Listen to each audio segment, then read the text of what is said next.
శ్రావణమాస మహాత్మ్యము 14వ అధ్యాయము. నాగపంచమి వ్రతం. పరమేశ్వరుడు సనత్కుమారునికి శ్రావణ శుక్ల పంచమి తిథి నాడు చెయ్యవలసిన కర్తవ్యాన్ని ఈ విధంగా చెప్తున్నాడు. చవితి నాడు ఏకభక్త వ్రతాన్ని చేసి పంచమి నాడు నక్త వ్రతాన్ని చేస్తూ బంగారం లేదా వెండి లేదా కర్రతో చేసినది లేదా చివరకు మట్టితో అయిన 5 పడగలతోనున్న నాగదేవతను సుందరంగా తయారు చేయించి పూజించాలి. ద్వారానికి ఇరువైపులా గోమయంతో పెద్ద పెద్ద నాగుల చిత్రాలను లిఖించి విధి విధానాలతో పెరుగు, దూర్వాలు, గన్నీరు, మాలతి, జాజి పువ్వులు, సంపెంగ పువ్వులతోనూ గంధ అక్షతలతోనూ ధూపదీపాలతో పూజించి నేతితో చేసిన మోదకాలను, పాయసాలను నివేదించి పిమ్మట బ్రాహ్మణులకు వాటితో భోజనం పెట్టాలి.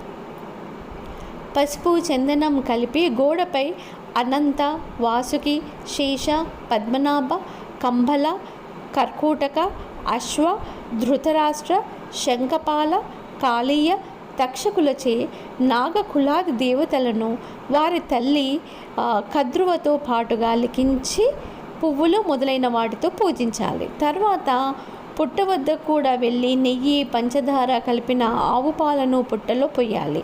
ఆ రోజున ఇనుము పాత్రలో ఏమీ వండకూడదు. గోధుమ నూకతో చేసిన పాయసాన్ని భక్తిపూర్వకంగా నైవేద్యంగా సమర్పించాలి. దంచిన శనగలు, యవలు, ధాన్యాలు కూడా నైవేద్యంగా సమర్పించి ప్రసాదంగా స్వీకరించాలి.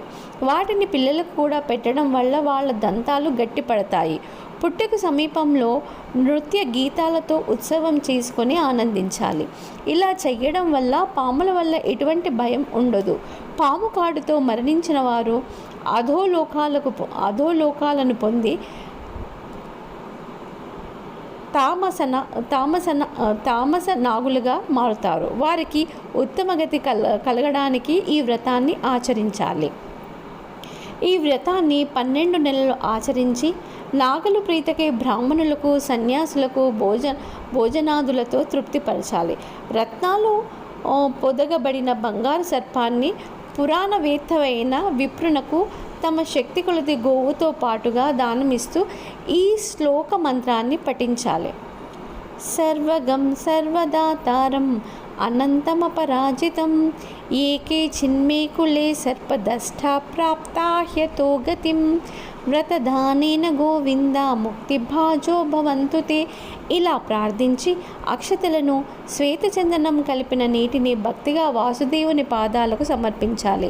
ఈ విధంగా చేయడం వల్ల వారి వంశంలో ముందు తరాల్లోనూ రాబోయే తరాలలోనూ ఎవరూ మరణించిన అధోగతి పాలు కాకుండా ఉత్తమ గతులను పొందుతారు. అంతేకాక ఈ వ్రతాన్ని ఆచరించిన వారు అప్సరసలచే సేవింపబడుతూ శివ సాన్నిధ్యాన్ని పొందుతారు. ధనలోపం చెయ్యకుండా ఈ వ్రతాన్ని ఆచరించిన వాళ్ళు మాత్రమే సంపూర్ణ ఫలాన్ని పొందుతారు. ఎవరైతే వారి జీవితమంతా శుక్లపక్ష పంచమి నాడు నక్త వ్రతాన్ని ఆచరిస్తూ పుష్పాదులతో నాగపూజ చేస్తారో వారి ఇంట్లో మనులు, అలంకారంగా కల నాగదేవతలు అనుగ్రహ కాంతిని ప్రసరించి అభయాన్నిస్తూ ప్రసన్నులై ఉంటారు. కొన్ని కూడని దానాలు చేసుకున్న వారు కూడా ఘోర యాతనలు పడి చివరకు నీచ నాగ జన్మలు పొందుతుంటారు. అంతేకాక పాములని చంపిన వారు కూడా పుత్రులు లేకుండా ఒకవేళ పుట్టిన పసితనంలోనే మరణించడం మొదలైనవి జరుగుతుంటాయి. మరికొన్ని పాపాల వల్ల కూడా సర్పయోనులతో పుట్టడం జరుగుతుంది. అటువంటి వారందరికీ శుభం కలగడం కోసం ఈ వ్రతాన్ని ఆచరించాలి. ఎవరైతే వారి శక్తి కొలది ద్రవ్యలోపం లేకుండా నాగాది దేవతలను ఆరాధిస్తారో వారి కోసం నాగాధిపతి ఆదిశేషుడు, వాసుకి మొదలైన వారు శ్రీహరిని, పరమశివుని చేతులు జోడించి ప్రార్థిస్తారు. దానితో ప్రసన్నులైన హరిహరులు ఆ భక్తులకు కోరికలను తీర్చుతారు. అటువంటి భక్తుల మరణానంతరం నాగలోకంలో అనేక భోగాలను అనుభవించి వైకుంఠ కైలాసాదులలో విష్ణు, శివగణాలుగా సుఖాన్ని పొందుతారు. శ్రీ స్కాంద పురాణంలో ఈశ్వర సనత్కుమార సంవాద రూపంగానున్న శ్రావణమాస మహాత్మ్యమందు 14వ అధ్యాయం సమాప్తం.